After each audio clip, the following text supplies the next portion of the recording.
지난 1989년 4월에 우리가 처음으로 중국을 방문하고 백두산에 올라갔던 적이 있습니다. 4월이면은 백두산에 도저히 올라갈 수가 없는 계절입니다. 눈도 많이 오고 또 이 기후의 변화도 심하기 때문에, 그래서 안내자는 정상에 못 올라갈 줄로 알고 그 산 밑에까지 저희들을 인도했습니다. 그리고는 그 안내자가 하는 말이, 이렇게 눈이 쌓였고 지금까지 4월에 백두산에 올라간 적이 없는데 저들은 도저히 위험해서 안내할 수가 없다 그러면서 그 안내자들은 피해버리고 말았습니다. 저희들은 그 밑에 무슨 폭포나 떨어지는 것을 보고 그대로 돌아갈 수가 없어서 정상을 향해서 도전을 했습니다. 안내자는 어딘가 피해버리고 말았습니다. 그 정상을 향해서 안내자도 없이 길을 따라서 올라가는데 눈이 이렇게 쌓였습니다. 그걸 피해가면서 눈에 빠지면서도 계속해서 올라갔습니다. 백두산 정상까지 이르렀을 때에 도저히 올라갈 수가 없습니다. 한 200~300m 정상을 바라보면서 점심도 굶었습니다. 이제는 포기할 수밖에 없습니다. 그래서 일부에서는 위험하니 여기서 우리가 앉아서 예배 보고 내려갔습니다 그랬습니다. 그럼 우리 도저히 여기까지 와서 정상에 올라가서 백두산 천지라도 보고 가야 되지 않겠느냐. 다시 용기를 내서 정상을 향해서 올라갔습니다. 오후 1시 반쯤 되어서 정상에 이르러니 그 백두산 천지가 다 얼음이 얼고 눈이 덮인 채 앞에 전개되는데 그렇게 감격스러울 수가 없습니다. 을 바라보면서 그대로 거기에 엎드려져서 울면서 기도를 시작했습니다. 저 북한 땅에도 자유를 주시고 복음이 선포되게 하여 주시옵소서. 합심해서 통성으로 기도할 때에 중국인 안내자가 멀리서 바라보면서 뒤따라 올라왔습니다. 간절한 마음으로 기도하는 것을 보고, 지금까지 관광 안내를 했지만은 저 모습은 처음 보는데 도대체 무슨 연문이냐고 물을 때에 내 조국을 향해서 우리가 이렇게 기도한다고, 그들도 아주 큰 감명을 받는 것을 나중에 얘기하는 것을 들었습니다. 주일 예배를 드렸습니다. 선창식을 행했습니다. 점심도 굶었습니다. 그리고 거기서 기도를 드리고 내려올 때에 그 감격이라는 말로도 할 수가 없습니다. 백두산 정상에 이르렀던 그 감격, 그 예배, 그 성찬식, 그 기도 지금도 잊을 수가 없습니다. 근데 마지막 한 200~300m를 앞에 놓고 도저히도 올라갈 수가 없어 포기할 수밖에 없는, 중단할 수 없는 그 지점에서 다시 용기를 내서 그 정상에 올라가서 예배를 드릴 때 정상에 선 인생의 승리의 모습을 거기서 체험하게 되었습니다. 크리스찬의 생활이라고 하는 것은 정상에 도전하는 삶이요, 최선의 삶을 살아가는 것이 그리스도인의 삶이라고 할 것입니다. 예수 그리스도는 우리의 최고의 정상이시요, 또 예수님은 인생을 최선을 다해서 살아가신 그분을 따라가는 것, 정상을 향해 가는 최선의 삶이 되는 것입니다. 예수 믿고 변화되었다는 말은 지금까지 저 세속 문화 속에서 가치관도 바로 세우지 못하고 살아가던 우리들이 예수를 알므로 말미암아 가치관이 정립이 되고, 그리고 예수님을 향해서 변화되는 삶을 살아가는 것은 정상을 향해서 최선의 삶을 살아가는 것이라고 할 것입니다. 사도 바울 선생이 빌립보 교회에 보낸 편지는 지극히 적극적이고 긍정적인 말씀입니다. 1장 6절에 너희 속에 착한 일을 시작하시니가 그리스도 예수의 날까지 이룰 줄로 확신하노라. 그리스도 예수의 날까지 이루실 줄로 믿고 확신하노라. 그 다음에 10절로 11절로 보면 너희로 지극히 선한 것을 분별하여 진실하여 허물이 없이 그리스도의 날까지 이루고 예수 그리스도로 말미암아 의의 열매를 가득하게 맺혀 하나님께 영광과 찬송을 돌리기를 원하노라. 다시 말하면 정상을 향해 가는 최선의 삶을 권고하시는 사도 바울의 말씀이라고 생각이 됩니다. 오늘 우리는 이 정상을 향해 가는 최선의 삶 속에서 저는 4가지 교훈을 이 아침에 생각하면서 은혜를 나누고자 합니다. 정상을 향해 도전하는 최선의 삶은 첫째로 우선순위를 바로 설정하는 삶이 되어야 됩니다. 우선순위를 바로 설정하는 것입니다. 그리스도인의 삶이라고 하는 것은 바른 가치관에 의해서 우선순위를 분명하게 설정하고 살아가는 것입니다. 신앙생활하기 전과 신앙생활 후에 분명한 차이는 삶의 프라이오리티가 달라진 것입니다. 무엇을 먼저 하고 무엇을 나중할 것인가, 우선순위가 달라지는 것입니다. 그런 거로 마태복음 6장 33절에 너희는 먼저 그의 나라와 그의 의를 구하라. 그리하면 그 밖에 모든 것을 너에게 더하시라. 다시 말하면 신앙적으로 먼저 해야 할 프라이어리티가 결정되면 그 밖에 모든 것을 너에게 더하시라. 쉽게 너희 것이 될 것이라고 하는 그런 약속이 맞습니다. 우리들은 제한된 시간 속에 살고 있기 때문에 모든 건 다 할 수가 없습니다. 욕심을 내어도 20시간, 24시간 안에 다 할 수는 없습니다. 선택해야 됩니다. 우선순위를 정해야 됩니다. 현대는 정보의 홍수시대에 살고 있기 때문에 가치관의 혼돈을 가져와서 무엇부터 먼저 할 것이 알 수가 없어서 그렇게 지난 동안에 잘못된 가치 판단으로 우선순위로 말미암아 시간을 낭비하고 재물을 낭비하고 정력을 낭비하고 손해보고 실패하고 많은 사람들이 우리 주변에 많이 있습니다. 그 사람이 인간됨은 그 사람이 우선순위를 어떻게 설정하고 살아가느냐에 따라서 그 사람의 인간됨을 우리가 측정할 수가 있는 것입니다. 우리가 지금 시간이 몹시 바빠서 시간이 없어서 아무것도 못한다고 하지만은 우선순위를 정하고 우선해야 할 시간은 우리에게 얼마든지 있습니다. 제일 먼저 해야 될 우선순위를 정하고 아무리 바빠도 이 일만은 할 수 있는 시간이 우리에게 넉넉하게 있다는 얘기입니다. 제가 1998년에 처음으로 미국에 유학을 가서 슈퍼마켓에 세프티라고 하는 슈퍼마켓에 처음으로 들어가 봤습니다. 그때만 해도 우리나라에 슈퍼마켓이 없을 때입니다. 한국에서는 볼 수가 없던 진귀한 미제 물건이 가득 차 있는데 한참 돌아가면서 구경을 하다가 그래도 뭐 하나 사야 될 텐데 하고 주머니는 별로 넉넉하지 않고 무엇을 살까? 근 1시간 동안을 구경하면서 이걸 살까 저걸 살까 하다가 나중에 하나 사가지고 나온 것이 무엇인 거니? 구두약 한 통을 사가지고 나왔습니다. 이것은 나에게 긴급한 것도 아니고 꼭 필요한 것도 아닙니다. 그리고 나면서 내 마음속에 인생의 우선순위가 이래서는 안 되겠구나, 그렇게 생각해 봤습니다. 때때로 우리가 우선순위를 잘못 정하는 것은 즉흥적이고 기분에 의해서 살아가는 사람은 이 우선순위가 잘못될 때가 많습니다. 감정에 의해서, 기분에 의해서 즉흥적으로 판단하는 것은 우리 우선순위가 잘못되기 쉽은 것입니다. 그 다음에는 과거의 습관을 벗어나지 못하는 것. 우리 그리스도인의 생활은 과거의 습관에서 벗어나야 됩니다. 할아버지가 콩을 심고 팥을 심었으니까 나도 심어야 되겠다고 하는 그런 이 관습과 재래의식 부족에 의해서 이 우선순위가 잘못될 때가 있습니다.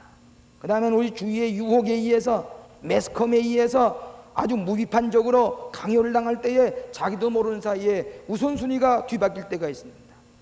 그 다음에 무엇인가 순서대로 하려고 할 때에 그저 이건 순서대로 하다 보면은 가장 중요한 것을 놓치고 다른 일의 시간을 다 쓸 때가 많습니다. 또 눈에 보이는 것대로 손에 잡히는 대로 하다 보면은 가장 귀중한 것을 잃어버리게 되는 것입니다. 우선순위를 정할 때 우리는 인생을 전체적으로 보아야 됩니다. 어떤 단편적이고 파편적인 것을 보고 우선순위를 정할 때에 전체적인 인생을 놓고 볼 것 같으면은 그 우선순위가 잘못된 것을 알게 됩니다.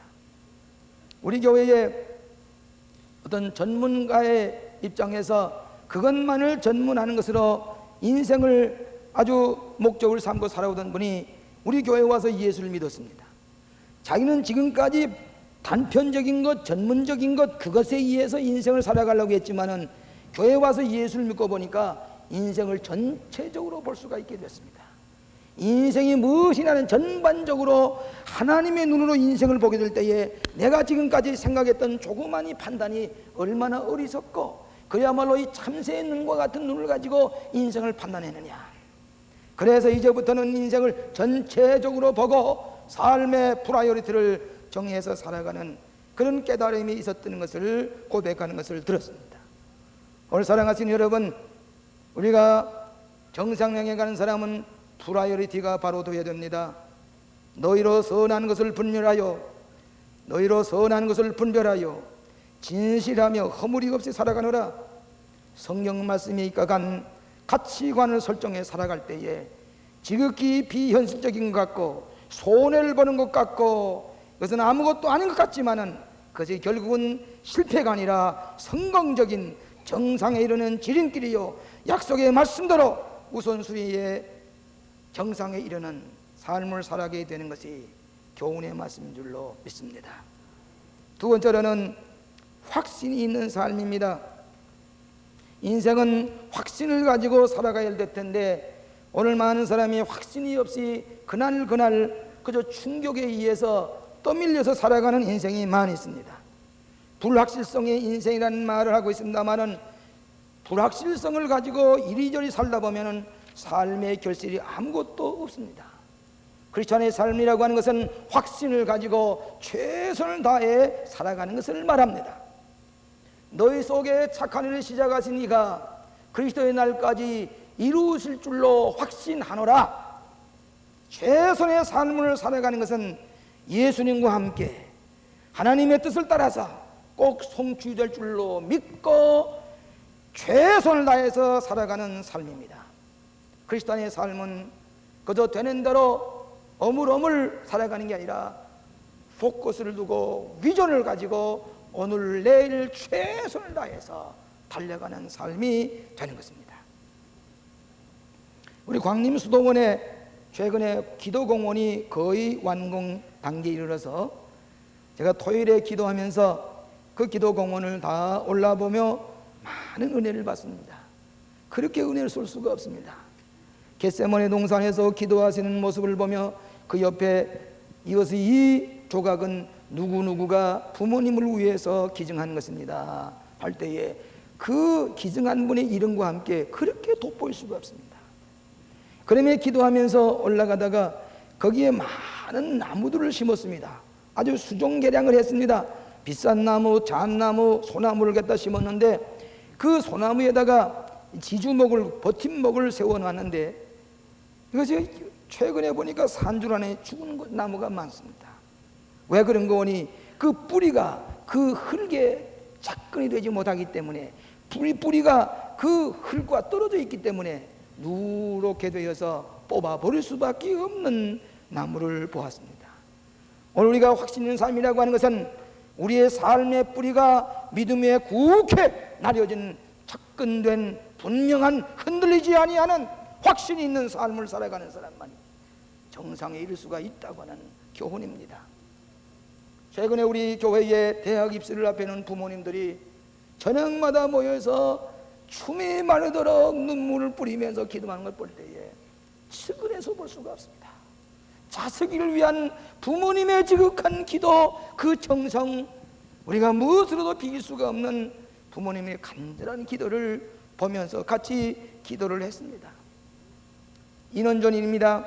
2년 전에 어느 경상남도의 시골 화전민에 중학교, 고등학교도 검정고시로 나오고 대학 입시를 앞에 놓고 하루 종일 밭에서 일하다가 밤에 눈을 부비면서 텔레비전에 나오는 고3 과정을 또박또박 공부해 갔던 어느 검정고시 출신의 소년이 서울대학교 법대를 지원했습니다. 뜻밖의 어린 나이에 우수한 성적으로 합격을 했습니다. 매스컴이 그 학생에게 집중이 됐습니다. 어째서 서울법대에 지원하게 되느냐 물을 때에 그는 분명한 확신이 있었습니다. 나는 하나님의 은혜 가운데 살아가는데 내가 앞으로 목사가 되기 위해서는 세상법을 먼저 알아야 되기 때문에 서울대학 법대를 지원했고 내 목표는 목사입니다 그랬습니다. 확신이 있는 사람, 정상을 향해서 내가 어디다 뿌리를 내리고 무엇을 위해 살 것인가. 최근에 대학생들에게 왜 대학을 지원하냐면 다 가니까 그대로 가고 떠밀려서 가지 않으면 안 될 것 같으니까 확신이 없습니다. 인생에 골이 없습니다. 목표가 분명하지 않습니다. 내가 서울대학교 법대에 가는 까닭은 목사가 되기 위해서, 중고등학교도 가난해서 검정고시를 칠 수밖에 없지만은 받은 바 은혜가 감사하니 하나의 큰 비전을 가지고 확신 있는 삶을 살아가기 때문에 정상에 이르는 그 삶을 볼 수가 있습니다.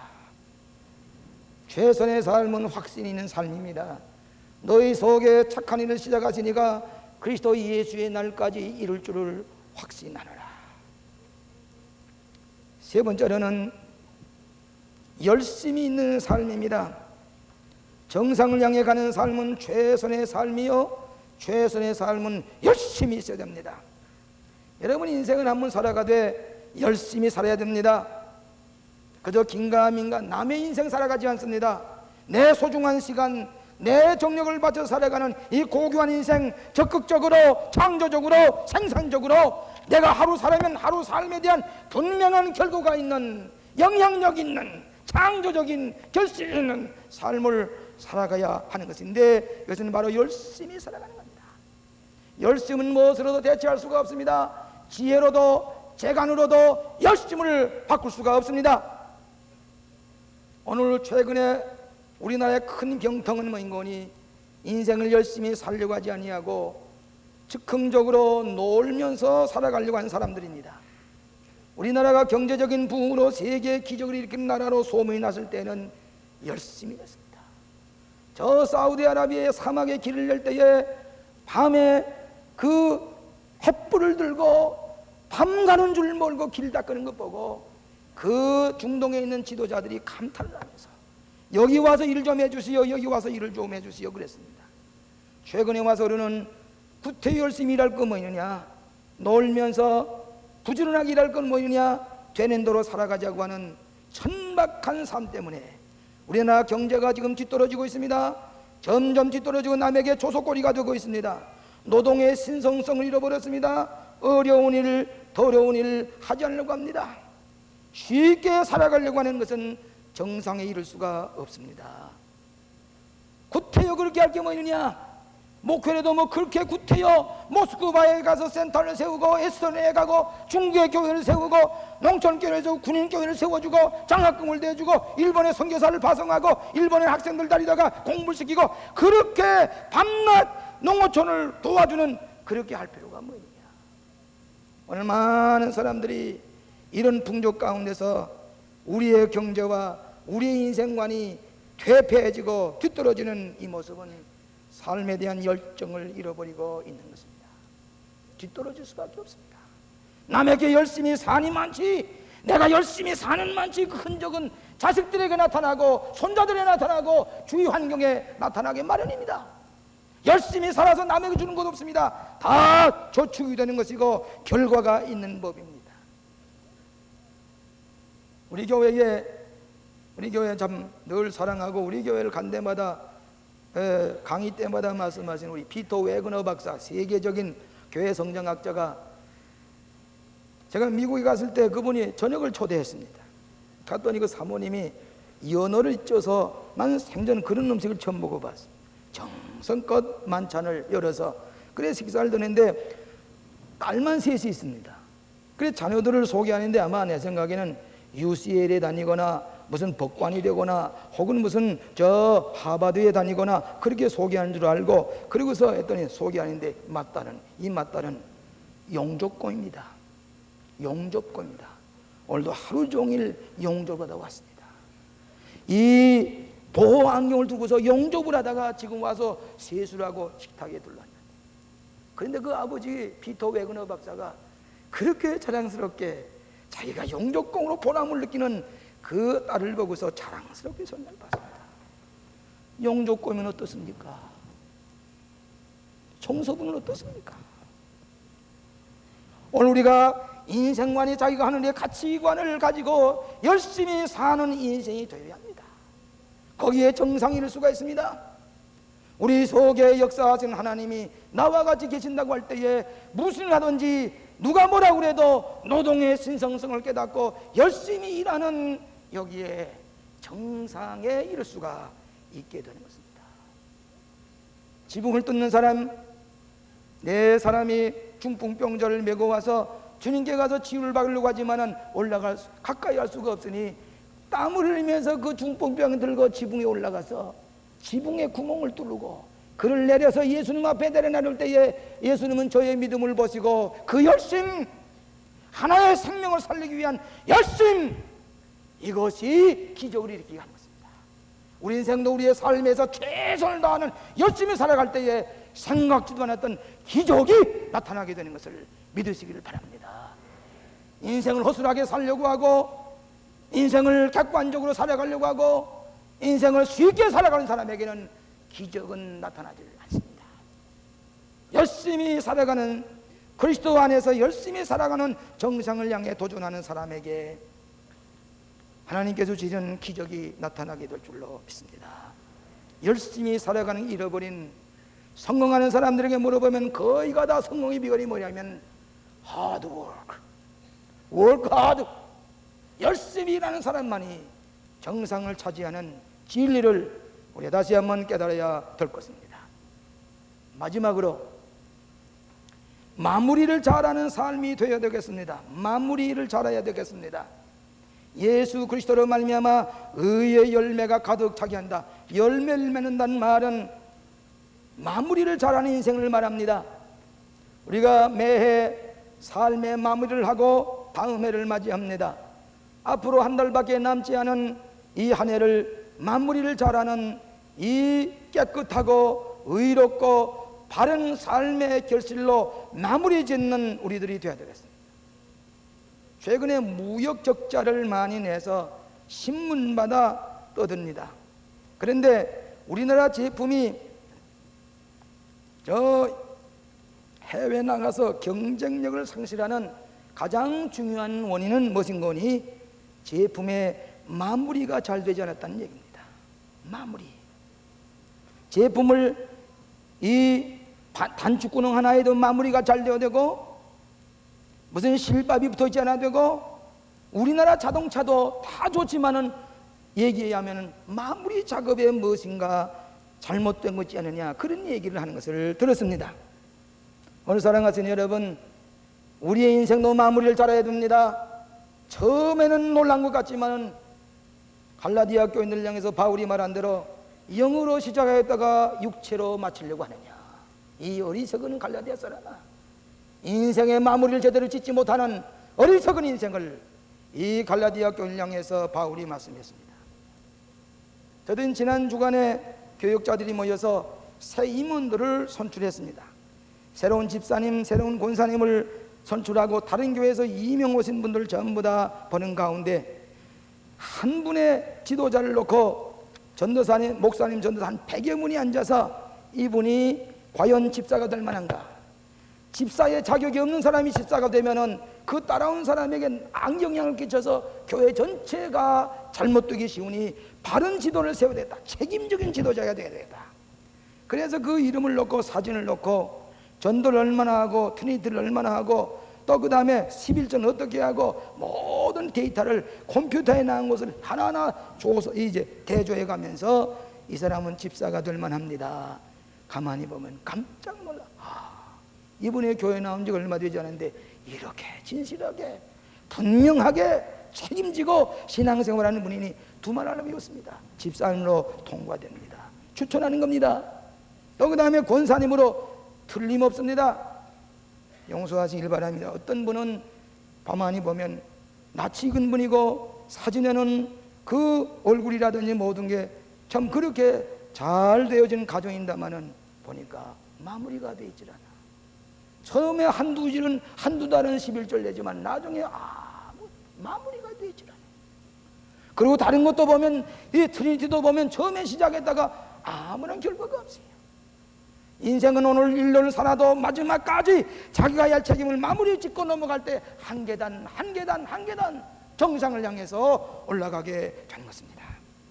의의 열매가 가득하여 우리 분명하고 정확한 마무리를 잘하는 인생이 될 때에 최선의 삶을 살아가는 인생이 되는 줄로 믿습니다. 작년 5월 달에 우리 광림 수도원에 기독장교회 기도회 모임이 있었습니다. 그래 거기 가서 제가 기도의 신학에 대한 강의를 하는데, 그 강의를 끝나고 나니까 저 뒤에서 허름한 잠바바람으로 앉아서 간절히 기도하고 제 기도에 대한 말씀을 받아 뵙기면서 진지하게 기도하는 분이 있습니다. 근데 오시 회장님이 소개하기를, 목사님 이분은 현역 삼성 장군입니다. 모부대 사령관입니다. 그러세요. 알만한 분입니다. 열심히 기도합니다. 그때 그분은 한직에 있어서 그 직만 벗어나면 군복을 벗으려 할 사람입니다. 근데 그 마지막에 하나님, 내가 군복을 하나님께서 벗으면 벗을 텐데 내가 이 명예로운 인생을 살아가게 하시옵소서. 그러면서 간절히 기도하는데 현역 삼성 장군이 잠바를 입고 저 밑에 와서 그대로 뒹굴면서 하나님 앞에 기도를 하는 것을 봤습니다. 모두 다 그분이 뭐 이렇게 승진할 것 생각지도 않았는데 얼마 후에 그분이 육군 대장에 진급을 했습니다. 모두 다 깜짝 놀랐습니다. 그분이 어떻게 그렇게 진급을 했는지 모두 다 놀랐습니다. 한미연합군 부사령관이 됐습니다. 한 번은 저를 초청을 합니다. 점심을 같이 하자고. 그 시간을 내서 하루 이틀 몇 번 미리다가 시간을 우연내서 점심에 저 유엔군 사령부에 가서 그 대장과 같이 점심을 나눴습니다. 그저 저는 목사님의 설교를 늘 듣고 있습니다. 목사님의 카세트는 우리 부관이 늘 가져옵니다.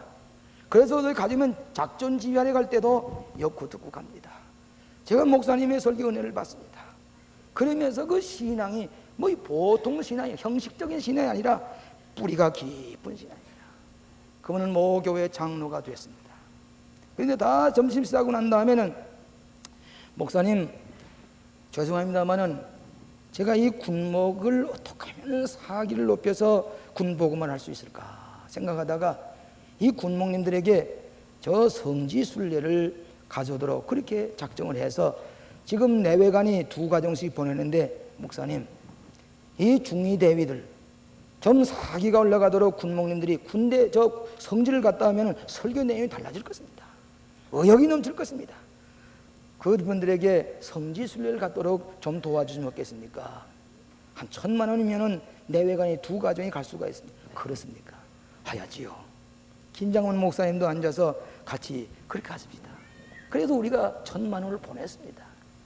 중위대위, 육군대장이, 사령관이 뭐 그렇게까지 관심할 게 무엇입니까?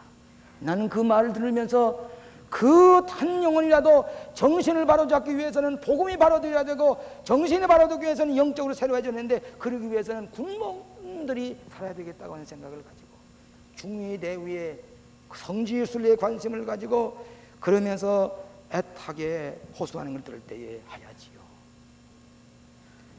이번에 그는 군 인사이동 가운데서 예상을 되었고 육군 참모총장이 됐습니다. 장로입니다. 기도 많이 하는 장군입니다. 하나님께서는 목표를 향해서 최선을 다하고, 내가 군복을 받게 되어서도 내가 인생을 어떻게 최선을 다해 살 것이냐고 기도할 때에 뜻밖의 길이 열려 육군 참모총장이 되고, 또 합참의장이 되는 이진도 장군은 그 아들을 제가 주례를 했습니다. 신앙이 깊은 집사님이었습니다. 오늘 사랑하시는 여러분, 나이가 60이 되고 65세가 되고 70이 되었다고 해서 이전 인생을 다 살았으니 그대로 손을 들고 그냥 그대로 휴식을 취하는 게 아니라 마지막까지 70이 되어도 80이 되어도 최선을 다해서 정성을 향해서 도전하게 될 때에 승리의 삶, 종기 여기는 삶, 정상에 이르는 기쁨이 충만한 승리의 삶이 될 줄로 믿습니다. 기도하십시다. 자비하신 아버지 하나님, 감사합니다. 금년 한 해도 우리에게 선물로 주셨는데 오늘날까지 우리 마음속에서 역사하시는 주님의 도우심으로 최선을 다해서 살게 하신 것을 감사합니다. 우리의 기업들이 잘 되고 가정들이 잘 되고 자녀들이 잘 된 줄로 믿습니다. 하나님 아버지, 우리 속에서 역사하시는 선한 일을 하게 하신 주님께서 끝까지 성취하시고 우리를 하여금 의의 열매를 맺게 하실 줄로 믿습니다. 광림교회 성도들 낙심하지 말고 하시고 늘 정상을 향해서 도전하는 최선의 삶을 살아가는 복된 백성들 되게 하여 주시옵소서. 예수님 이름으로 기도하옵나이다. 아멘.